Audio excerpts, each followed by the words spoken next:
Hey guys, Grant Cardone here, and thank you for always watching everything I do. I really appreciate you. For all of you that have been interested in this class action suit that has been ongoing now since, I don't know, I think 21, right after COVID. I gave an individual an opportunity to invest with us at Cardone Capital. He put money in 2 different funds.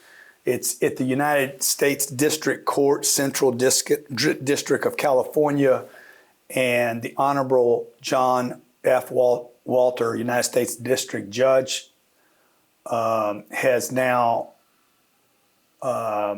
made a final decision in this case, and I'll go over that with you. I want all of you to understand exactly what happened, what our part is in how the courts responded to this. I know we have 14,000 investors or so in Cardone Capital. We had one disgruntled investor, and I don't want to say anything bad about the investor or his attorneys. They're doing what they do. People do what they do. They got to do what they do. I also want to talk about all of you out there that have clickbaited using this class action lawsuit, by the way, that involved one person out of 14,000 investors. That was monstrous, written by a number of articles that do hit pieces on everybody, not just me, so no big deal. I wanted to personally have you hear from me what happened in this case, why it's been going on so long, and why I have been fighting it for so long over a $10,000 investment. Basically, 2 investments, $5,000 each. This is from the horse's mouth. I'm going to include the 13-page document, PDF document that came out today from the United States District Court. I'm reading this in real time. This is dated October the 4th, 2023. This was yesterday, I guess. We got this today. On July 17, 2023, defendants Cardone Capital, Grant Cardone, Cardone Equity Fund 5, Cardone Equity Fund 6, defendants filed a motion to dismiss, that's us, a amended complaint on August 17, 2023. I'm going to leave the plaintiff's name out. Filed opposition on August 23rd. Defendants replied. The court found the matter appropriate for submissions on the papers without oral argument. Basically, they were saying that I went on social media and made claims that aren't true. This is what they were saying. The matter was therefore removed from the court's hearing calendar, and the parties were given advance notice. After considering the moving, opposing, and replying papers and the arguments, the courts ruled as follows. Now, I'll tell you that just in a second, but I just want to tell you, in the last 2 years, I've spent $1,058,000 or thereabouts defending me and my team, helping, giving people an opportunity to invest in institutional quality assets. This is what I mean by institutional quality, this kind of stuff. We're trying to buy this deal right now. I just bought this deal. We let accredited and non-accredited investors invest with me. When I started Cardone Capital and started allowing people to invest alongside me, my accounting team and my legal team said, do not take non-accredited investors. They're going to be a headache. And I said, I don't care.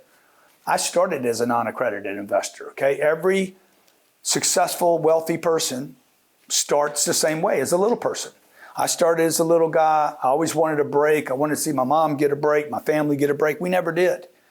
So I promised if I ever made it, I was going to give other people an opportunity. That's what we did with Cardone Capital. This individual, we opened a non-accredited fund. I think he was invested in Fund 5 and then Fund 6. And this individual also bought a bunch of products and services for my company. When this first came up, I immediately called the individual, despite my legal team saying, do not talk to this person. I said, I don't care. I'm going to talk to the individual that's disgruntled. I want to find out why he's unhappy. I made a phone call, said, would you like your money back? I said to the individual, despite what my lawyers told me to do, hey, why are you doing this? I don't understand why you're doing this. You get paid every month. It's a great investment. It's a great property. That's a property that we own, not the one he was in. This is the kind of property that we buy. These are long-term 10-year investments. All the paperwork says 10 years, okay? We make a prediction on what the returns are, 15%. I can't promise that. I've never promised anything to anybody. I don't know what the future is going to bring. This is a deal right here, Los Olas, $240 million asset when we bought it, okay? This property right here, $140 million on the water. I don't, we've been through COVID, I've been through recessions, I've been through all kinds of hell. Apartment buildings are just great investments. So I decided after I owned 6,000 units for myself, I'm like, I'm gonna help other people get in this game. Helps me, it helps them, everybody wins. This individual came in, has a problem. I pick up the phone, I call the guy. I said, hey, what's the problem? He's like, no, man, I love the investment. I said, why don't I just send you your money back if there's a problem? Your lawyers are causing me problems here. I said, why don't I just give you your money back? No, I don't want my money back. I'm like, okay, well, why are you doing this? And he hung up the phone. Then the lawsuit starts, class action. I immediately, after that phone call, invited all my investors. At that time, I think it was 8,000 investors or so. I said, guys, there's a class action suit. Want to tell you about it. Join the Zoom call tonight. And I gave them a link and said, hey, you can go here and join the lawsuit if you're unhappy with your investment. It was a round number of people that did join the lawsuit. And the round number is 0. No one joined that lawsuit except for this one individual. This has been going on since when? Ask Sherry when the first thing happened. I think it was 21 during COVID. The whole world was going crazy during COVID, by the way.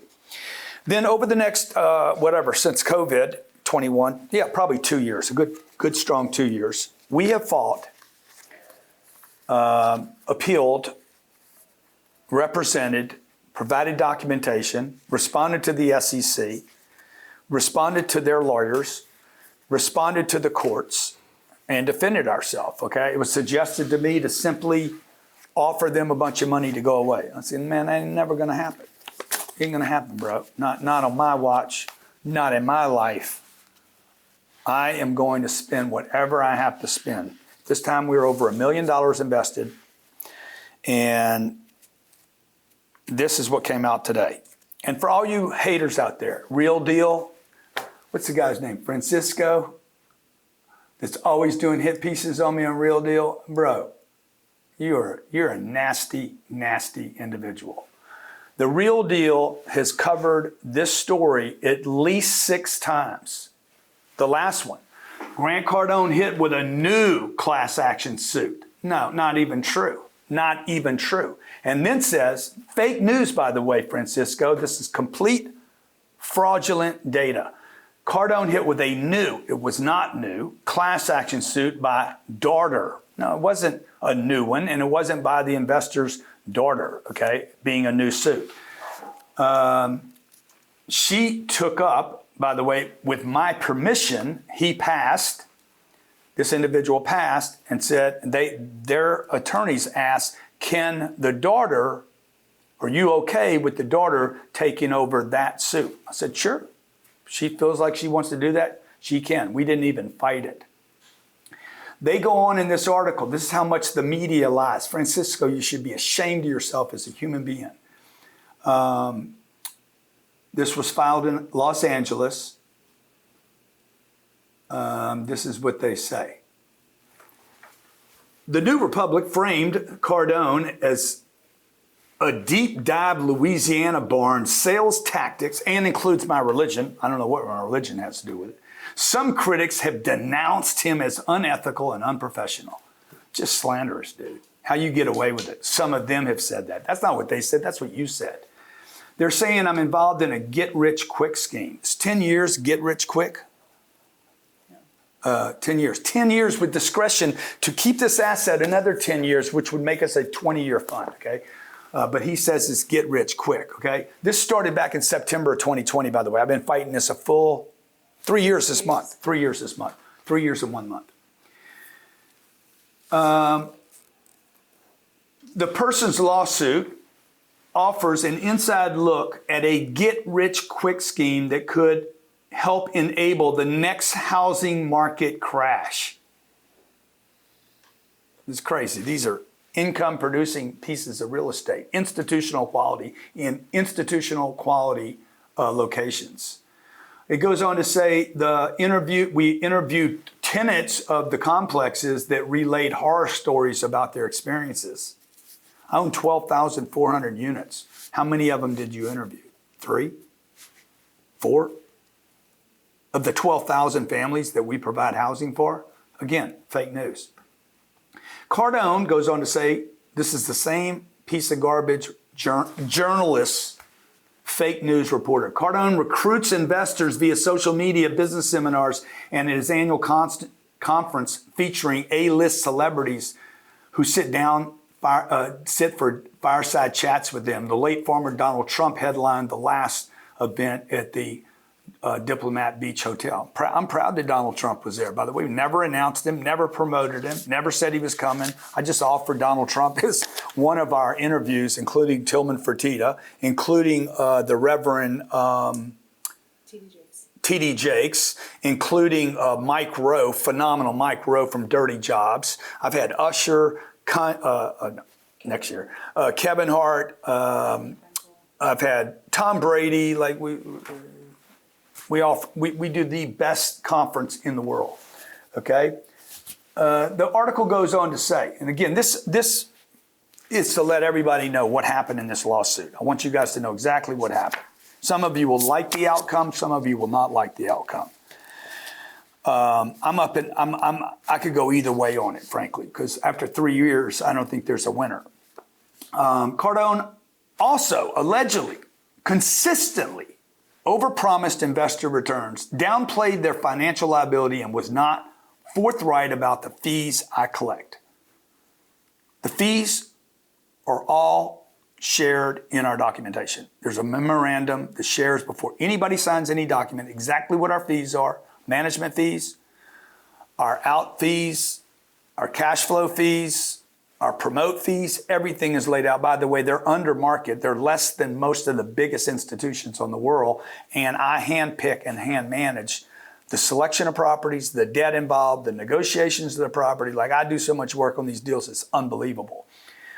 So that's one article. So I just want to call out. Now you clickbaiters, also you YouTube punks, okay, that have never bought anything, never created anything, never had a business.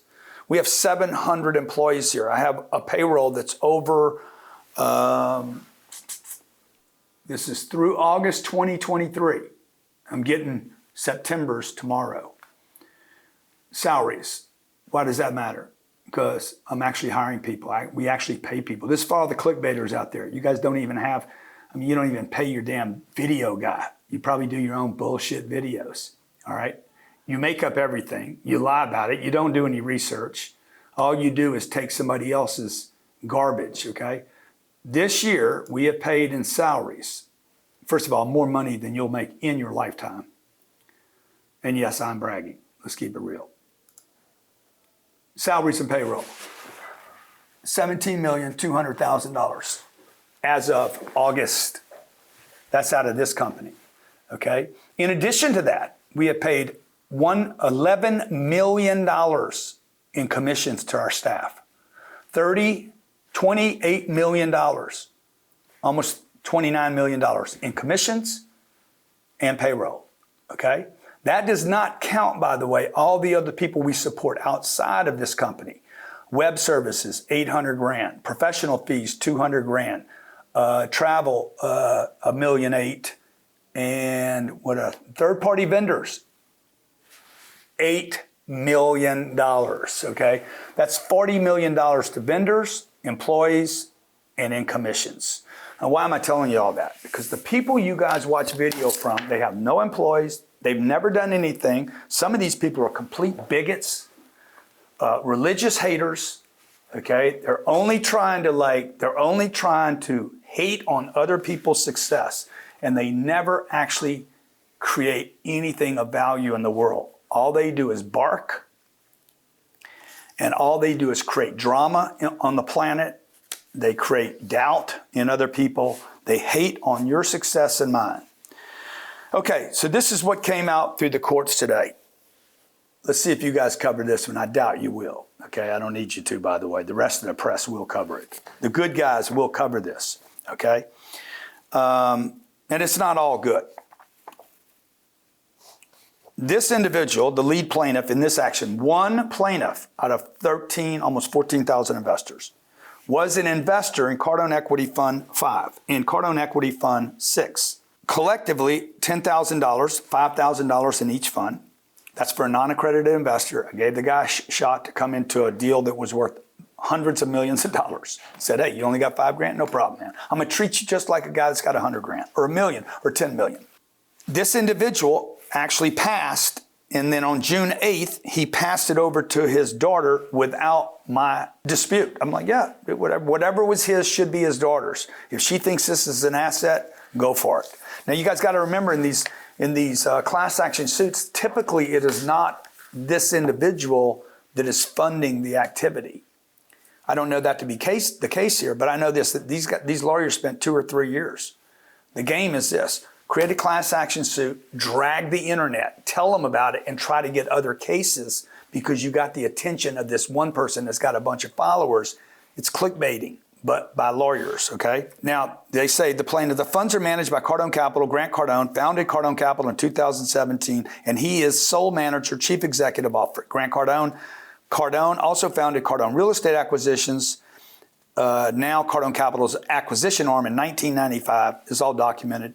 You guys can read it. It's in the PDF. Cardone has 30 years experience investing in income-producing multifamily real estate properties. Over the years, Cardone has purchased 40 properties, 8 states: California, North Carolina, Georgia, Florida, Alabama, Arizona, Tennessee, and Texas. This is all due diligence done by third parties. With a total purchase price of $650 million at the time the funds were created, Cardone was managing a multifamily real estate portfolio consisting of 4,500 units in 20 communities, valued in excess of $700 million. That's $4 billion today, by the way. Several of these properties were acquired with proceeds of 3 private offering securities made exclusively to accredited investors. Okay? It goes on 13 pages of this, going through the details. So this is the history of what has happened with this case. On September 16, 2020, a complaint was filed against Cardone Capital and Cardone.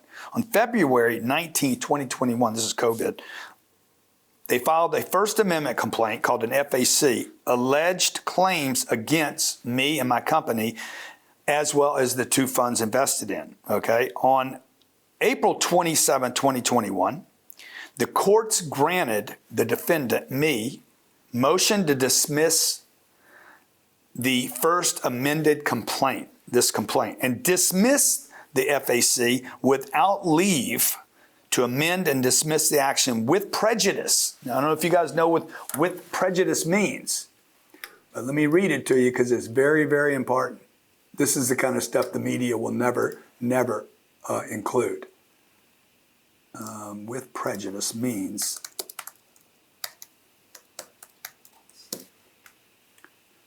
with prejudice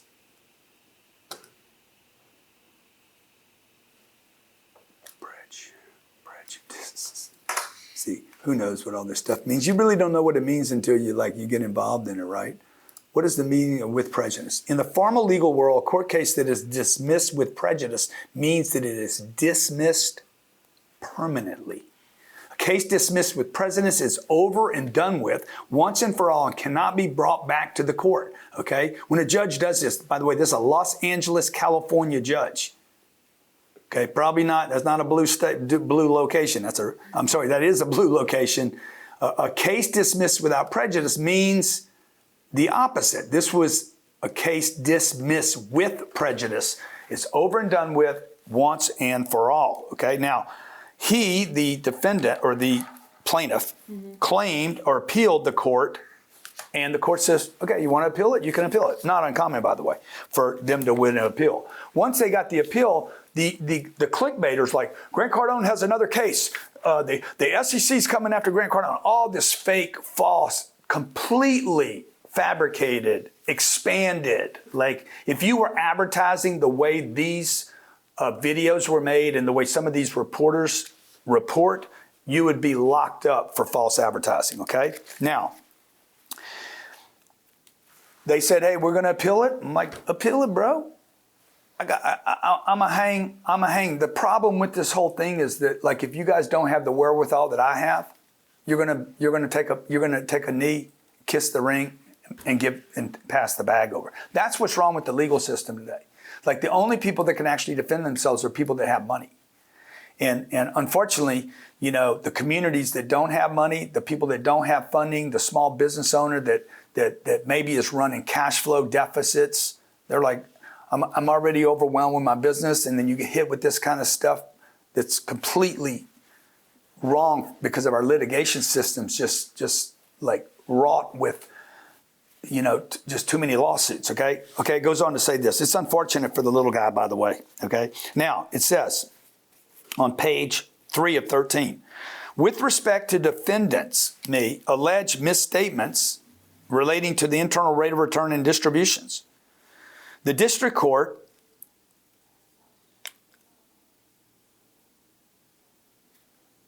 this is what they came back and tried to appeal. They're saying the district court erred in holding that the FAC,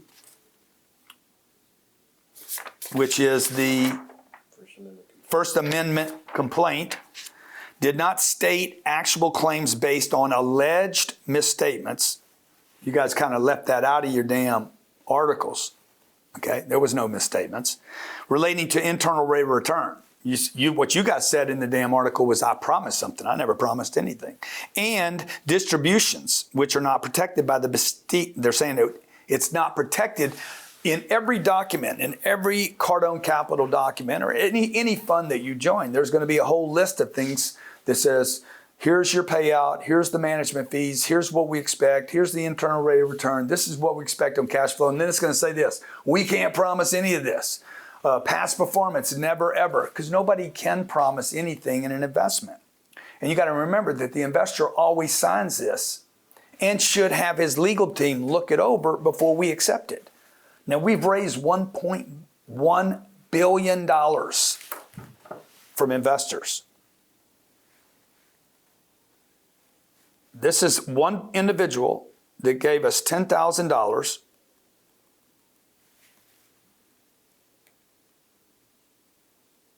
because I opened it up so that the little guy could get in. That's how much money we're talking about, 0.00001% of all the funds, okay? One person out of 14,000 divided by 14,000, it is 0.00007% of all the investor base. And by the way, we invited the other investors to join the class action suit, and none came into the class action suit. Okay, so let me just give you, I'm going to put the link to the entire PDF so you guys can read the whole thing. They tried to claim that I had subjective falsicity. They claimed that, here, this is beautiful. Plaintiff Section 12A2 claim fails. Section 12A2 provides a cause of action where the securities at issue were sold using prospectus or oral communications that contain material misstatements or omissions. That failed. One for the good guy. Plaintiff allegations with respect to defendant statements regarding IRR. Because Section 12A regulates statements of material fact, a statement of opinion be actionable only in special circumstances. Failed.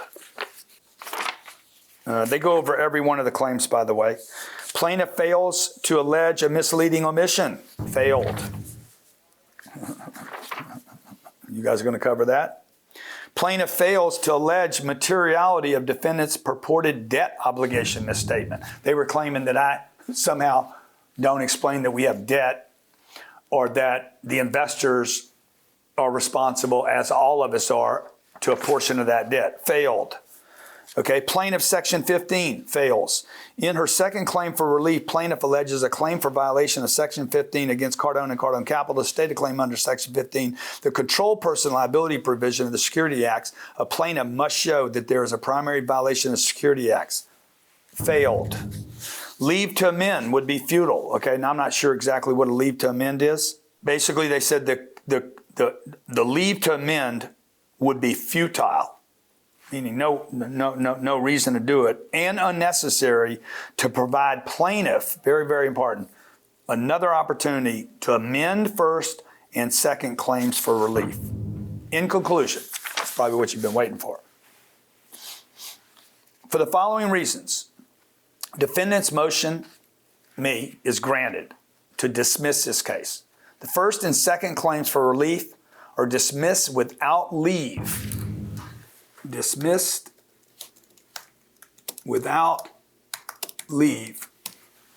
Dismissal without leave means there's no permission to amend or refile a complaint. For all the following reasons, defendant's motion is granted. The first and second claims for relief in the SAC are dismissed without leave to amend, and this action is dismissed with prejudice. There's no permission to amend or refile a complaint. It is dismissed completely, by the way, by the same judge. It denies the party the opportunity to refile, such as to correct omissions or lack of conformity to legal requirements. All 13 pages are included below. I want to thank all of our investors at Cardone Capital that believed in me the whole time. You guys never wavered. In fact, more money has come into Cardone Capital even while this was going on. I know this probably bothered a lot of you, probably made some people hesitant. I've always known that we never did anything wrong. I never had any financial harm. I never misrepresented it. I never made any overclaims. Yes, I do get excited about my real estate. I'm buying a deal right now. I'm so excited about it, I can barely sleep at night, okay? No, it's not this one. It's 500 unit deal, it's $150 million. I'm buying it from an institution. I get excited. Getting excited is not misrepresentation, okay? There's still paperwork to sign. I can't make any promises. It's a risk for me just like it is for you, but so is leaving your money at the bank. So is not risk at putting your money at risk. Real estate, the kind of a real estate that we invest in, this is a great thing for this investor. By the way, they lost this and they still have the investment. They're still getting paid, okay? And good for her, by the way, because she's going to need this investment as she gets older to provide her with passive income. And hopefully, I can't promise it, hopefully we have appreciation in the property and she does well. All our investors do well. So I just want to thank all of you out there that have believed in me the whole time. I know this is going to be exciting news for all our investors and the 450,000 people that are on a list that have shown interest in Cardone Capital and what I'm doing at Cardone Capital. The next 3 years is going to be the biggest real estate opportunity of my lifetime. There's going to be tremendous, phenomenal institutional quality assets that come available to us at bargain prices. And I want to thank the Honorable John F. Walter, United States District Judge, for standing true for, what is it? What is the little liberty thing? Truth and justice. And appreciate you, seeing this the way it came out. We have never hurt anybody, any of our investors. People can like me or not like me. You like my style or don't like it. I have never hurt anybody financially. All I do is try to help people. And I'm just so proud of what we're doing at Cardone Capital. Thank you to the courts for doing the right thing. Thank you for all the investors that hang in with me. And all you guys that posted up garbage videos, okay, be ashamed. You're ashamed of yourself. All you reporters that just rewrote, be ashamed of yourself, man. Okay, thank you very much. Thanks for listening.